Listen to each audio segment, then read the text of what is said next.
Root Healthy Plants. Terrence here with Root Healthy Plants. Today's video is about beans. Beans, and more beans. If you've been following this channel, the base of a lot of the growing that I do is more from a survival garden mindset.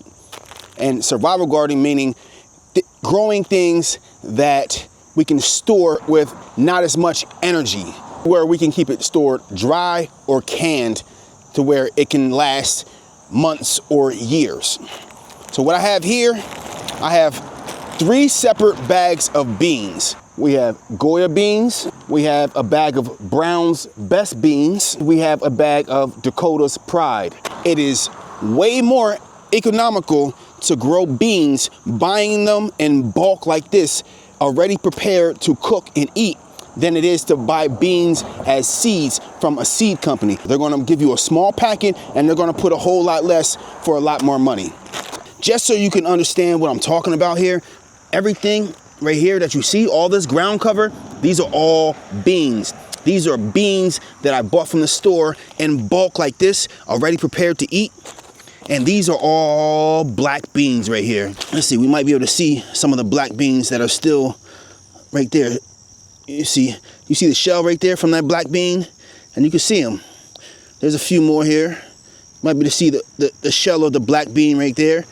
And you can tell that these were black beans that I actually grew and started, because you can still see some of the shells on them. Look at that, there goes another one. You can see the black bean shell where it grew from. I want to compare these 3 brands side by side to see which ones do the best. And I'm gonna put them in my front yard food forest. I have a bunch in my backyard food forest already, and I'm going to flood the spaces that I have available with beans so that we can get some type of production from that open space there. Just so you can see a little bit more, it's not just this area I flooded with beans, but all through there. And let's walk around the outside a little bit, just so you can see a little bit more, because I'm not gonna walk through this whole area, but you can see beans all in there, beans all in there, beans all in there, and all that ground cover in there. Those are all beans. All that ground cover you see, that's all black beans. So we're gonna put pinto beans and white beans in the next area. So let's come around, and essentially all this arborist mulch right here, all this open space that I have, this walking path, I want it to not be a walking path anymore. I just feel like right now I'm not really using this space so much as a walking path. So this is free real estate that we can put food in that will germinate and try to get something before winter. So right next to our broccoli, we're definitely gonna be putting in a ton of beans. Walk through here, in between our Siberian peach and our nectarine tree that we're air layering here. And we're gonna flood this space up until I hit my pear cactus.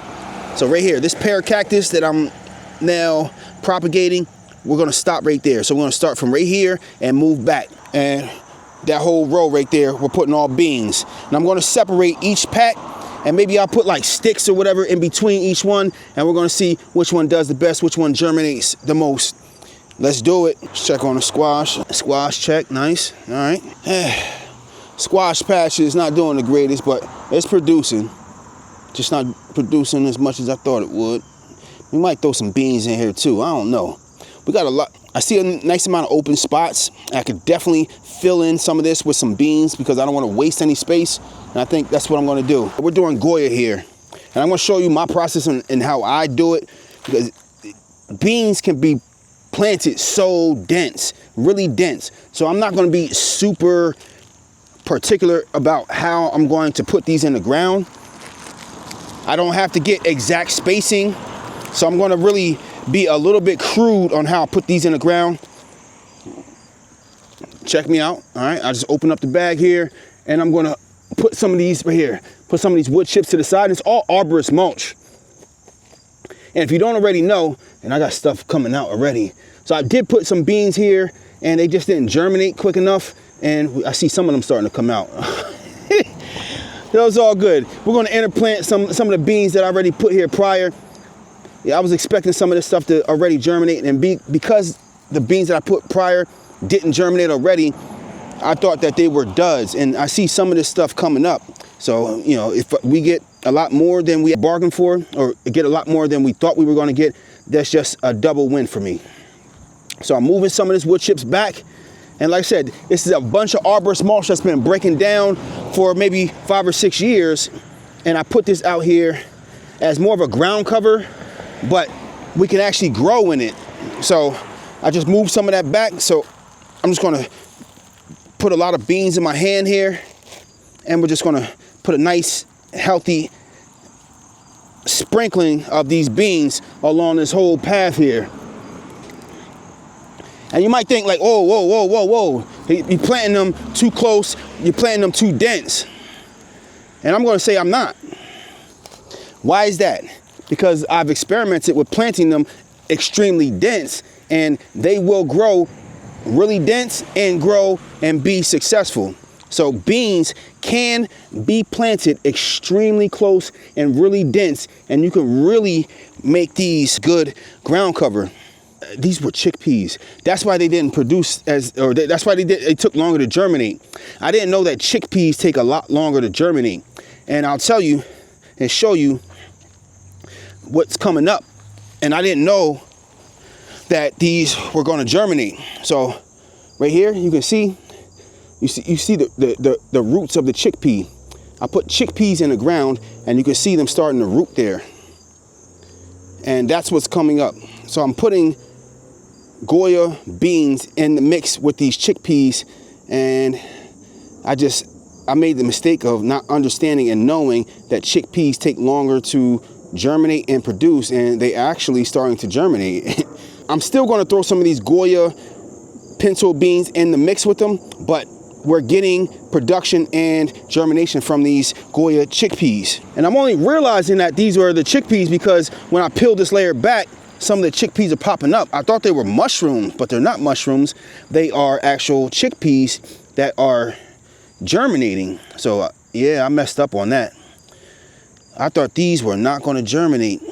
I didn't know that chickpeas. This is my first year growing chickpeas and putting chickpeas in the ground, and not really realizing that they do take longer to germinate. I'm learning in real time on camera.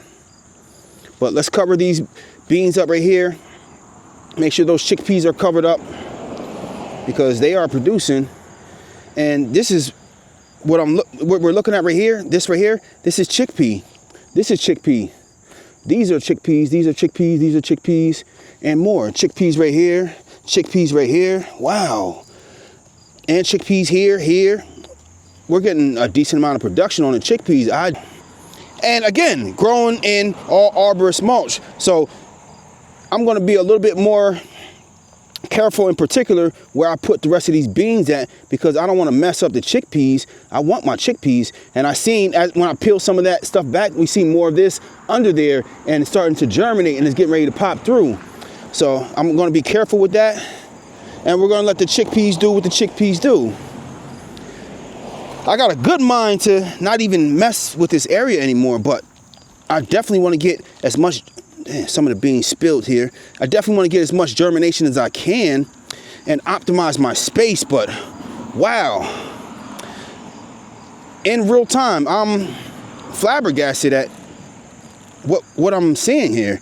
So much chickpea germination and production, but we're going to see as best we can. We're going to make some more spots for some more beans here. And I'm going to be really careful to not try to displace where I see chickpea germination at. If I don't see germination, then I'll come in and add some more beans. We'll add another row here. And we got a nice amount of chickpea germination over here, so I'm not going to impede upon them right there. But I'm definitely going to add in some more beans here. A nice healthy layer. Healthy. And these things, like I said, I could plant these extremely dense and they will still all produce. They don't need like an extreme amount of root space. I know that because I've done it. I planted them and they've all gone to production, and I've harvested the beans and I've grown beans from the beans that were harvested. So we're producing a lot more beans from the beans that were bought from the store. So we're producing next generations of beans that came from beans from the store. And how did that come about? That came about because I had beans from the store that the date expired. What am I gonna do with these beans that are expired? They're dry beans, the date is expired, and I'm like, I didn't wanna waste them, throw them out. I said, you know what? Let me throw them in the ground and see what happens. You know, it was an experiment. And when I put them in the ground, maybe a week later, we had a bunch of shoots, a bunch of production, a bunch of germination. And I was amazed by it. So I'm like, from there on, I'm like, you know what? Ugh. Especially because they were Goya beans, I stuck with Goya. I stuck with what worked. I'm like, Goya beans are not sterile. I can't speak for all of them, but the ones that I grew, they weren't sterile. I put a nice, healthy helping of beans here. You know, I'm gonna be real liberal with how much beans we put here because they will germinate, they will produce. Yeah, nice liberal amount. Cover them back up. Make sure, yeah, some of these chickpeas are starting to pop out. Dang, man. I just realized this just now and today. If I'd have realized this before I started planting here, I wouldn't be putting these beans here. I'd let the chickpeas just go. The beans will be just fine. And because of my prior history with growing beans and the beans producing in mass regardless of how many beans I actually put in a specified area, I'm gonna leave them and I'm gonna double up. So all these pinto beans are going to be mixed with the chickpeas, and let's do it. Experimenting, if it doesn't work, it doesn't work. I can still buy beans from the store. I'm still going to get plenty of bean production from what I already have growing here and what I have grown in the backyard. So I'll definitely be able to get by and survive with the beans that I have growing and the beans that I have in the house harvested from last year, because I saved some and I planted some. But this is experimentation, learning. What is that in the ground here? Some green stuff. I don't know. You know, it's the arborist mulch breaking down. I don't know. I saw something. It's a bunch of green powdery stuff. I don't know. But reaching down here, just clearing out that little lane. Boom. And we're gonna drop a ton of beans in there. We're not here to play games at all. Liberal amount, nice liberal amount, because this is really going to cover the ground. Like I said, it's going to be a nice ground cover. And this is the ground cover layer of our food forest, part of it. It's not the whole ground cover layer, but this is definitely part of what I consider my ground cover layer. Beans in our survival food forest. And I say survival food forest because this is the stuff that's going to help sustain us if, like, the power grid goes down and we don't have electricity, we don't have a means to keep things cold, we don't have a means to preserve things due to electricity, so we have to get by on, you know, nature. So the sun, the air, oxygen, and just things that will thrive and things that just will survive, and not only survive but thrive in just regular climate. So beans we can dry and they may last years. You know, that's why beans are a really good go-to. It's sustenance, there's calories, they can be dried and you can eat them a year later, maybe 2 years later, 3 years later. You know, I'll save beans for years. I'm not throwing no beans out. Whether they'll continue to germinate for years, I don't know. That's a different story. I can't speak to that yet. I will in the future. I'll let you know. Beans that's been sitting for 1, 2, 3, 4, whatever years, will they still germinate? I'll let you know. I'll talk to you. We can talk about it. We're going to have the conversation. We got acorns in here. I don't want acorns. Acorns are edible. It's just, you got to go through a lot to eat them. You know, you can cook them and so on and so forth. I don't want to have to be cooking acorns. But they are edible. All right, so this might be the last row of beans here. So I might have to move these sticks here. Let me see. I definitely, yeah, we're gonna make this the last row. We don't have that many beans here. We're gonna spread these throughout this amount here. And about beans, I had groundhogs get in this enclosure last year, and they ate and mowed these beans down like a lawnmower. And you know what happened? I covered up the area where they were getting in at, and the beans grew back and still produce. So beans are part of that resilient group of vegetables or fruit that can sustain damage and will still produce.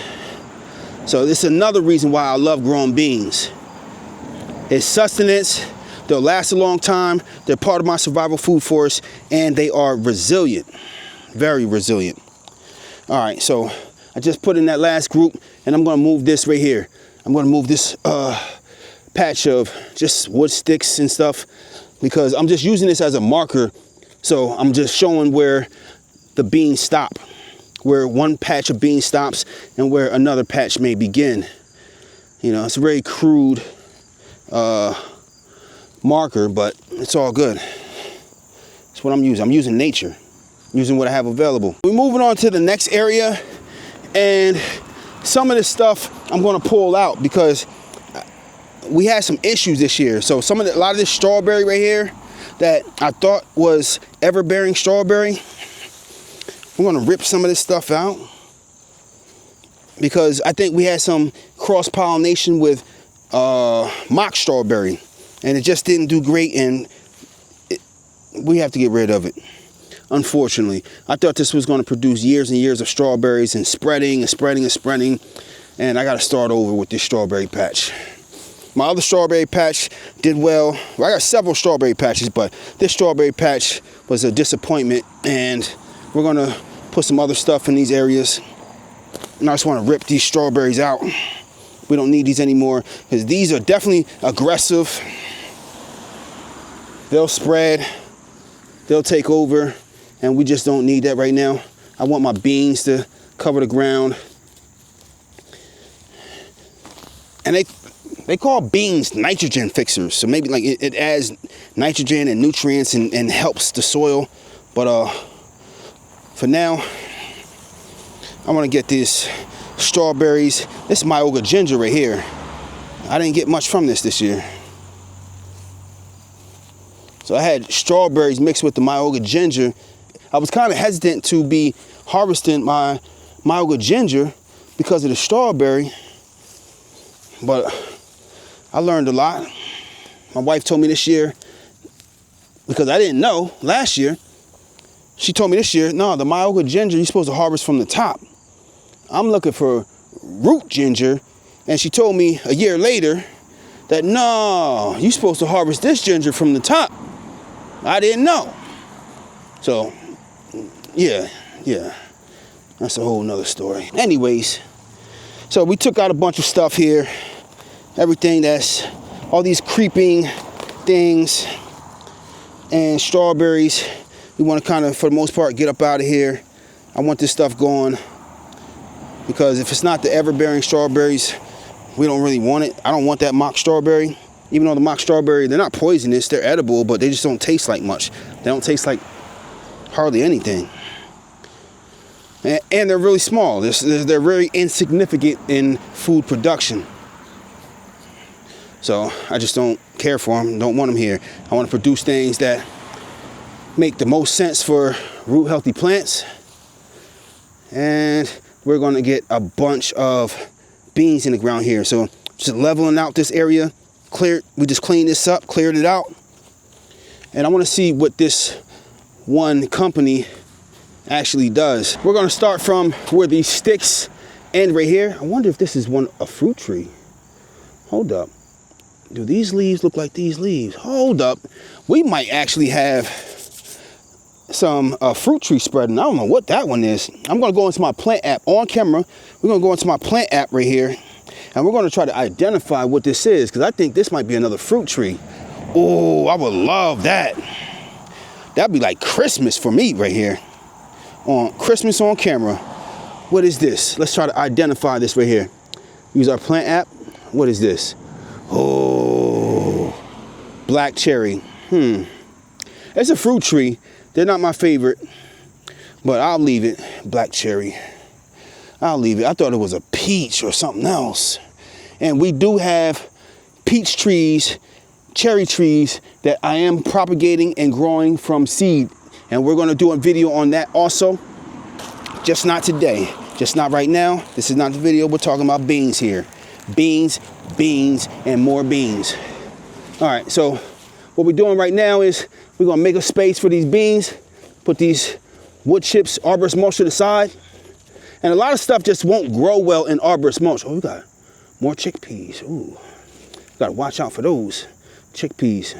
Got to put those back in the ground. So I moved the sticks back, and I have to watch because I had the chickpeas ending where the sticks were. So I moved them. I moved the sticks over, and I wasn't mindful that I would still have chickpeas here. So I see some popping out. Got more chickpeas here. I got to watch that. I'm just being rough. More chickpeas here. And this one actually rooted, and you can see it starting to produce there. So I got to be careful. Let me not be so rough and aggressive here, because we are getting chickpea germination for sure. Oh, this one germinated too. All right, we're not going to be so aggressive here. Man. Oh, take my time. Take my time. Be gentle. Gentle. Now we're going right into where the strawberry patch was, and there's no chickpeas in the strawberry patch area, so I can be a little bit more aggressive here. All right. Wow, man. I was not expecting that.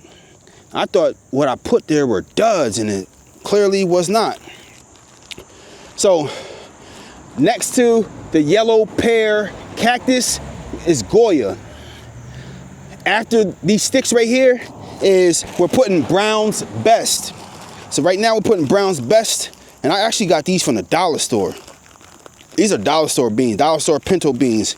I'm not expecting these to germinate. If they do, oh, we're gonna go crazy on growing dollar store beans. And why? Because I just want to spend the least amount to get the most production. They're pinto beans. They're pinto beans. I'm not making, like, I'm not trying to discriminate. Like, I need a certain brand. They're all pinto beans, and if they all germinate, I'm going to spend the least amount. If we got a company that will give me the pinto beans for $1 versus $3 or $4, I'm going to go with the dollar store ones. And then after that year, I'm going to grow all my own beans from that. So that's the mindset right now. Let's cover those beans up. Make sure I don't have any chickpeas poking out on top of the arborist mulch. But you see how good and healthy that arborist mulch is for growing stuff. That's good for growing everything pretty much but my root vegetables. So the arborist mulch is amazing and has done wonders for growing for me, just not my root vegetables.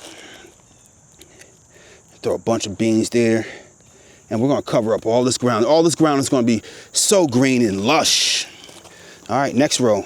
Right here. Right next to it. Right next to it. I think we're past where the chickpeas were planted now.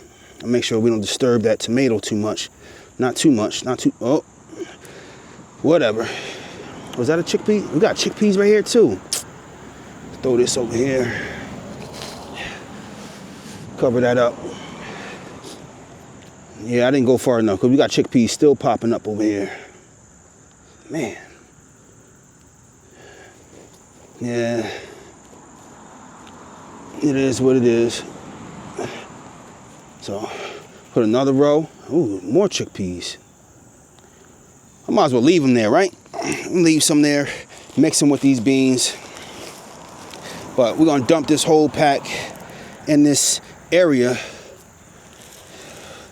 And I want this to be super dense and lush with this ground cover.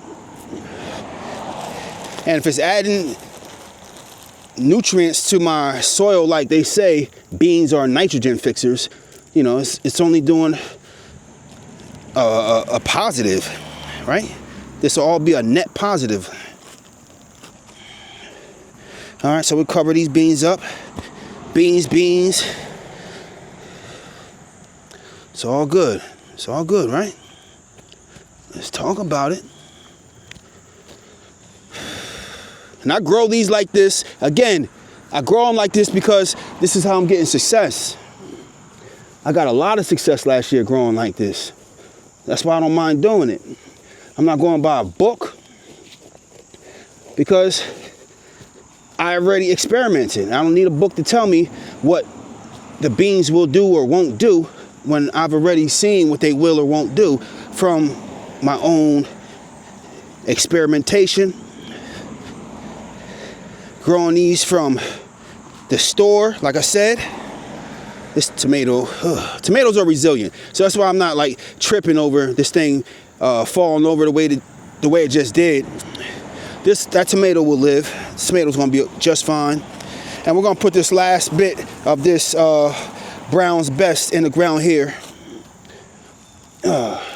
Sprinkle this pack, very liberal in this area, because that next pack, that Dakota's Pride, that's a little bit of a bigger pack of beans, and I'm going to spread that through the next area that I have, and we need more space for that one. So let's dump the rest over here. Nice. And that's the rest of this one. Now we're going to cover this up here. Cover these beans up nice. Real good. Nice. And what's today? Today is September 6th. So really, we're pushing it as far as the time that we have left for bean production. But I got faith that these will go to production and we'll get some seeds and beans from these. It's all good. I think these will germinate a lot quicker than prior stuff. So we're going to push this over. And what we're going to do is we're going to put another marker. After I'm done pushing this over, we're going to put a marker on this side to show that the Brown's Best was put here. So we're going to come down this lane right here, push this to where the next beans are going to go, and then put the marker on this side. And that's what we're doing. That's how we're doing it today. We're going to start with the next patch of beans. What are we going to use as a marker for this next batch right here? I got to go find something. I don't know. All right, we got a stick right here. This is one. I'm going to kind of just push that down right there. We're using nature. We got a stick right here. Is there any more sticks around? Got a little stick here. We got, it's just stuff falling from trees and such. And put a stick there, a stick there, a stick there, a stick there. And it's just like really like a natural marker. Like no, like really pun intended, because it came from nature. So it's really natural. Let me get my beans. So now we're on to Dakota's Pride. Dakota's Pride Great Northern Beans. So the two packs that I put in the ground before this were pinto beans, both Goya pinto beans and the Brown's Best pinto beans. But now we're doing Great Northern beans, which are white beans. So let's get these in the ground. And this is maybe like twice the size of the other two packs. So we can cover more ground with this one.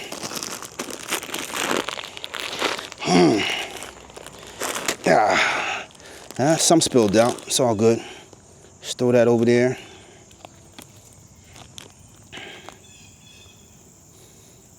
It's all good.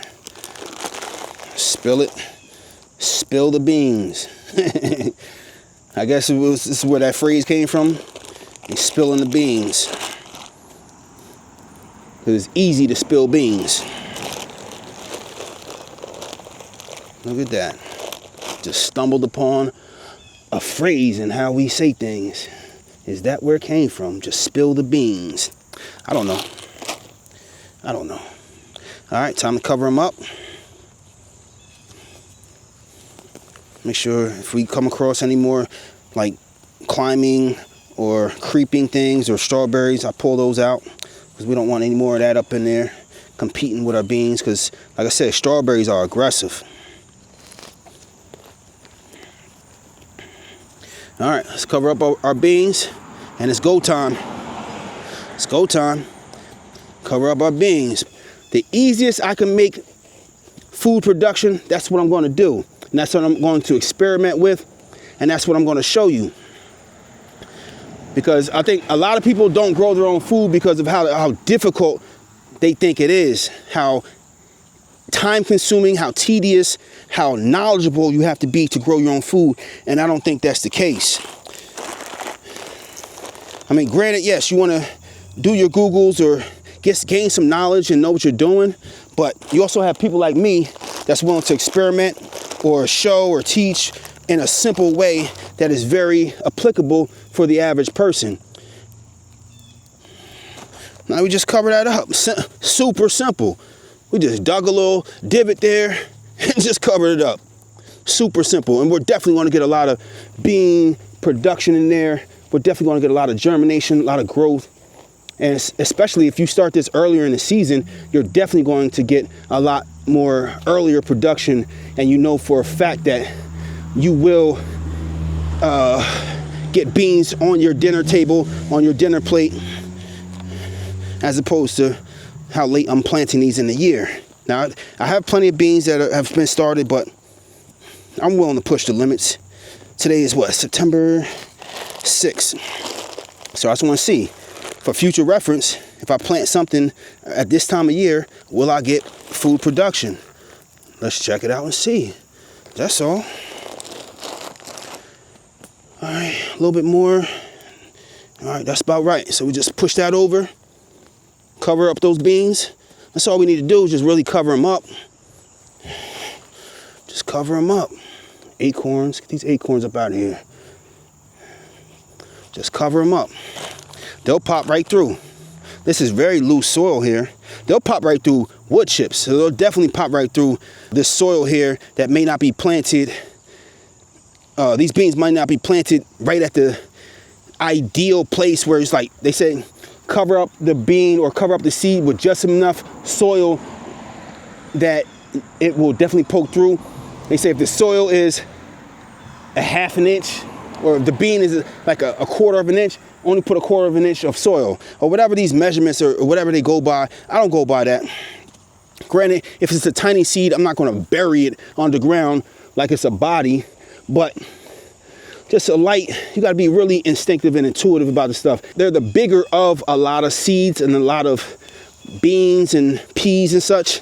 So in my mind, I know that they will be stronger when they actually pop out, and they can push right through wood chips on top of them or whatever it is that's in the way. They have a lot more chance to push through the soil. So I'm not so worried about the beans not being able to push through like they were lettuce or something, because lettuce is very weak and the seeds are extremely tiny. So you know that it's not likely to just poke through anything. I would never try to plant lettuce in direct soil in wood chips. I might make soil blocks or something. All right, oh, just spilled the beans again. Just spread them out. Easy fix, easy fix. You feel me? Make light work of this on a Saturday. You know, make a nice ground cover. Oh, let's add some more right here, right at the end. Right, nice. Let's cover it up. Super simple, easy. And after we're done, we just water it in. Nice, healthy serving of water. And what's ideal is maybe like 80-degree days. If you could plant this within like the 75 to 80-degree days, in that range, in that sphere, oh, you're golden. You're going to get really good germination really quickly. So keep them watered, not waterlogged, not soaked, but keep them moist and like a nice warm days, nice warm soil. Oh, this is my Oga ginger. Are we getting root ginger from this? Why does it look like we're getting root ginger from this Myoga ginger? I don't know. I might have to move this. It sort of looks like root ginger, almost. I came across this on accident. I don't know. I don't know what. My wife told me the Myoga ginger, you harvest from the top. I never seen that, never heard of that, but she just told me that recently. But this looks like this is starting to produce ginger from the root. I'm going to move this to a different spot, but I don't know. This is a mystery, and we're going to find out. But I'm going to keep that to the side right now. And I feel more Myoga ginger in here. Oh, man. What's going on? Hold up. What's going on under here? We got to see. I feel the ginger, but I don't know if this is... You eat this ginger from... No, we're going to move this. I feel it under the... It's been here for a couple years now. Hold up. We might have to investigate. We're doing an investigation today. We're doing an investigation today. No. This is all roots. I don't see actual ginger. It's all roots. Maybe she's right. I don't know. This is definitely the Myoga ginger, but I don't know like what's the deal with it. Because I didn't get any ginger growing on top. I don't know what happened. We got a bunch of roots.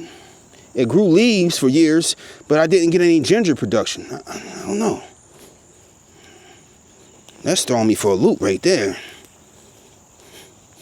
Oh, more ginger. I feel it. We're going to pull it out because we might have to move this because it's really in my way. It's not really doing anything but growing leaves and looking pretty. I don't see any ginger. If anybody knows in the comments about Myoga ginger, please let me know. So I got all these roots, but no ginger. I don't want to grow that ginger again. I need to be able to see my production. See why I'm doing something. It's got to work. I got to see results. Healthy serving. That look about right. That looks about right. Stump those beans right in there. Cover them up. Make quick work of this. Quick work of it. We are not here to play games. Put this in the ground. Cover it up. Done. Finito. Hopefully the squirrels don't come in and eat this in the morning. Hopefully they don't come smelling around, sniffing around until these germinate. Once they germinate, it's pretty much good. But before germination, if you're really worried about squirrels and squirrel damage, you can cover this area. If it's a clear area and you don't have anything else growing on it, you can cover it with a tarp or something. And I've done that, and you get the highest amount of germination by covering the area that you're planting beans. Cover it with a tarp for 1 week. Give it about 7 days, 5 to 7 days. Keep it moist. Cover it with a tarp. Give it about 5 to 7 days and maybe like a 70 to 85-ish degree temperature, and uncover it. You're going to get beautiful germination. Gorgeous germination. This area I'm not covering with a tarp because I have other stuff growing here, so I'm not doing that right now. The only reason I'm not putting a tarp in this area is because I have other stuff growing on, you know? And I'm over planting, so if the squirrels dig up a few things, like, you know, it's okay because I'm planting so many that I'm not going to stress losing a few. I'm over planting, over seeding. All right, let's get another row, and I want to be done with this already. So I'm going to come out here because I have so much space still back there, and I'm planting so dense. I'm actually going to come out here with even more beans, and I don't know what I'm going to put. So let's put these over here. Spread these beans liberally throughout this last patch right here.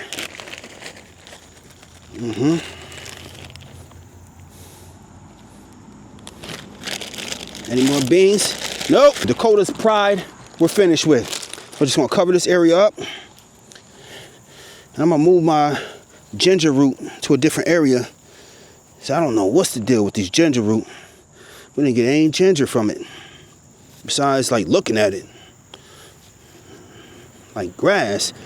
I mean, we're not getting food production. It's akin to grass to me.